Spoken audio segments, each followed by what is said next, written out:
आणि रात्री उशिरापर्यंत हे वातावरण राहू शकतं. उद्या देखील याचा थोडा प्रभाव राहील. आपण बघतो थंडीचं प्रमाण कमी आहे आणि हळूहळू थंडी कमी होत जाईल. परंतु जोपर्यंत गारपीट किंवा उत्तर भारतात WD आहेत तोपर्यंत हलक्या थंडीचा प्रभाव महाराष्ट्रात आणि भारतात राहणार आहे. आपण अजूनही बघतो पावसाचा प्रभाव हा वर्धा, नागपूर, भंडारा, गोंदिया, चंद्रपूर आणि गडचिरोली या जिल्ह्यांमध्येच आहे. अजून त्याचा इतर जिल्ह्यात प्रभाव पडण्याची शक्यता नाही. यवतमाळच्या पूर्वेला देखील थोडा प्रभाव राहण्याची शक्यता आहे. परंतु आजूबाजूच्या जिल्ह्यात म्हणजे ज्या पूर्व विदर्भाला लागून असलेल्या जिल्ह्यांमध्ये आणि तालुक्यांमध्ये वातावरण निर्मिती होऊ शकते. ढगांचा गडगडाट देखील होऊ शकतो. नागपूर आणि या विभागात संत्रा बागायतदार अधिक आहेत आणि काही शेतकऱ्यांचे फोन आले असून शेतकऱ्यांमध्ये गारपिटीची दहशत आहे.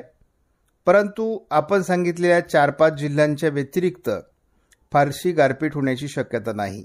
आपण बघतो की सकाळीच आज पावसाचं अनुकूल वातावरण गडचिरोली आणि गोंदियाच्या काही तालुक्यांमध्ये असणार आहे. साधारणपणे वाऱ्यांची दिशा आपण बघतो दुपारनंतर हे वातावरण पुन्हा तीव्र होणार आहे. निर्मल, उमरखेड, आदिलाबाद याही परिसरात वातावरण निर्मिती होईल. यवतमाळ, वर्ध्याच्याही काही भागात हे वातावरण राहणार आहे. नागपूर, भंडारा, गोंदिया यामध्ये उमरखेड, गडचिरोलीपर्यंतचा परिसर गारपिटीची शक्यता आहे.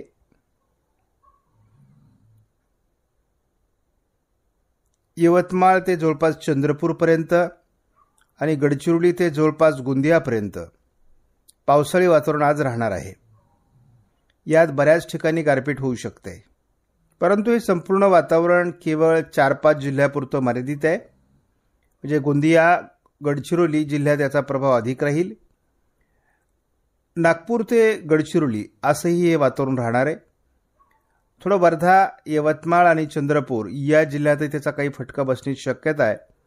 या ठिकाणी गारपीट आणि पाऊस असा दुहेरी प्रभाव राहणार आहे. वादळी पाऊस या ठिकाणी होणार आहे. मेघगर्जनेसह विजांच्या कडकडाटासह हा पाऊस होणार आहे. त्यामुळे शेतकऱ्यांनी काळजी घेणं गरजेचं आहे. 12 तारखेला दुपारी वाशिम, हिंगोली आणि नांदेड परिसरात ढगाळ वातावरण, मेघगर्जना होण्याची शक्यता आहे. माजलगाव, बीड आणि केज, परळीच्या दरम्यान देखील 12 तारखेला थोडं वातावरण निर्माण होण्याची शक्यता आहे.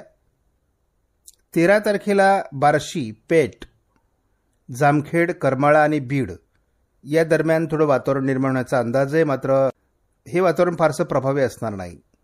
विदर्भात 2 दिवस पावसाचं वातावरण राहील. त्यापुढे पावसाचं वातावरण कमी होईल. आपणास व्हिडिओमधील माहिती महत्त्वपूर्ण वाटल्यास लाईक करा, शेअर करा, चॅनलला सबस्क्राईब करा. धन्यवाद. जय हिंद, जय महाराष्ट्र, जय बळीराजा.